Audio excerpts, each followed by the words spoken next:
that it forms what I would regard as perhaps a high-level master plan if people were still used to those kind of terms.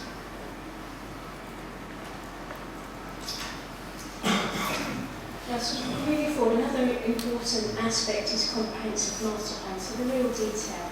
And out there I've explained that it's really when you're getting into more detail, you're looking at the layout, you're looking at where buildings are going to go, where public and private space is going to be, and getting into real levels of detail.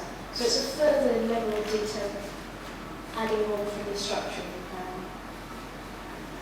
It's important to highlight that the Welborne plan allows initial applications to submit a structuring plan for the whole site and a comprehensive master plan for at least the parts of Welborne they are applying planning permission for. So, for example, if a developer, say, wanted to submit for part of the site, they would have to submit effectively a structuring plan for the whole of the site. But if they were going to learn a small element of that, they would need to submit a comprehensive master plan for the bit that they're applying for. It's also worth highlighting that subsequent planning applications would need to apply to any approved structuring plan that was approved by the council. We are talking about a long timescale for development and things may happen, but the structuring plan forms a basis to move forward. Another aspect is what we call strategic design codes. And they're really what we call about design rules and requirements. And this again is for the applicants to submit. It's really saying what is this place going to look like, so you get a real feel for the type of buildings, the type of streets, the type of layouts, the type of densities, the heights, and then really define the standards of that development. And this is important to ensure that there's an overall design consistency, so when you're in Welborne, you get a feeling that you've got a sense of pace, that you're in somewhere else. But also it allows us, as the development, as it develops, to allow distinct areas within that development to evolve. So you may have slightly different character areas in a district centre, so a centre, and slightly different character as you work out from the site. Again, just to reinforce, the applicant submits these documents for approval by the local authority. They can be submitted to the local authority at both outline, which is initial planning stage, or reserve matter stages. However, if there are no strategic design codes are submitted at the outline stage, so that's a very high-level application which is agreeing in principle the development, then it also requires the applicant to submit high-level design principles with the structuring plan.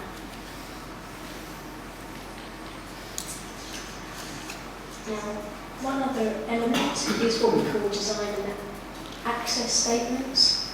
It's worth highlighting that these documents are submitted with almost every application of this significance and a lot of more minor applications. And they basically explain how the proposed development is a suitable design for the site and how prospective users can access the site. They also set out how they are meeting the policies in the Welborne plan and this SPD.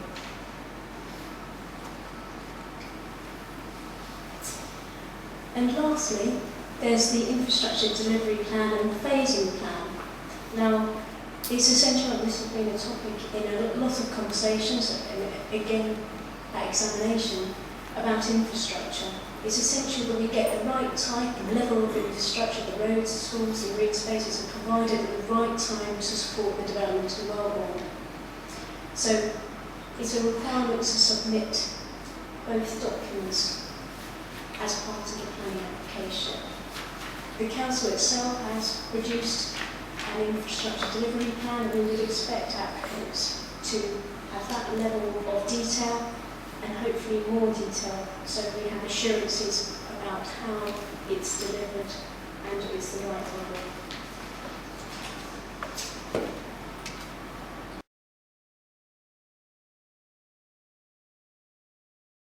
To set out some clear site-wide design principles, key characteristics inherent to a unique site, and how that could look in terms of use and form on the site. It's probably worth just highlighting, in terms of the structure of the original document, we divided the design guidance into these key areas: the character areas, the green infrastructure, access and movement, residential areas, the centres and community hubs and the school sites. Those chapters have remained.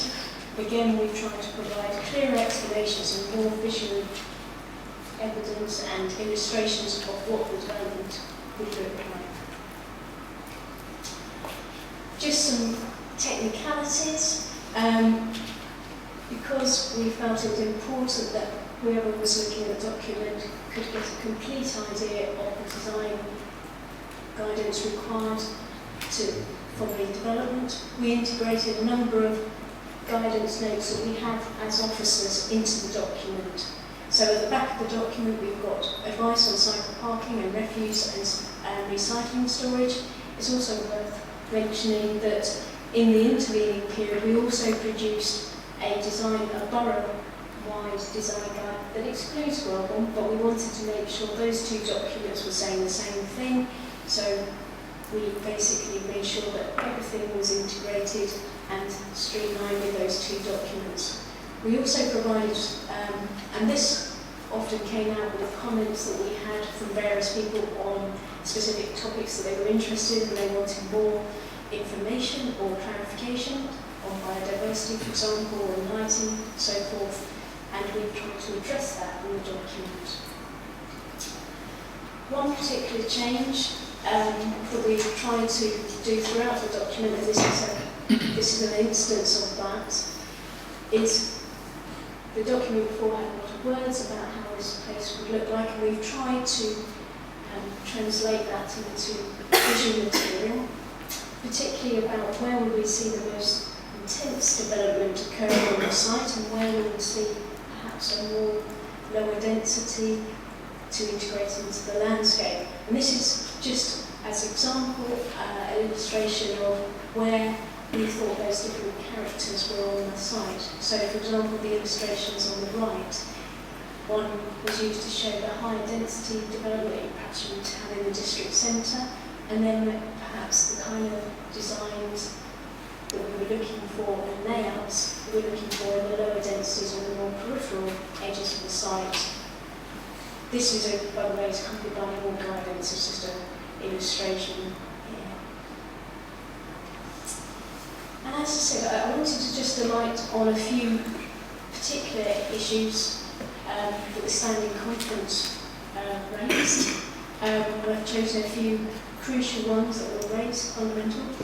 There was understandably a concern about adequate buffering in terms of neighbouring communities, particularly with reference to the southern edge. And we've changed that wording to reinforce the role of the southern buffer in the document.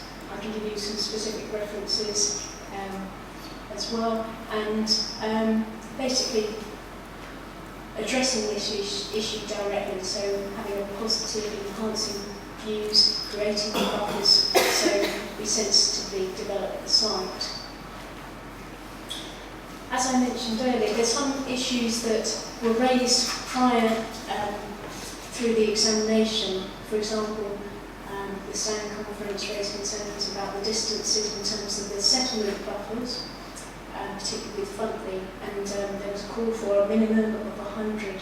That issue played out actually in the examination, and we did change the plan, but we've had to actually endorse the matter that came through examination because that is now policy.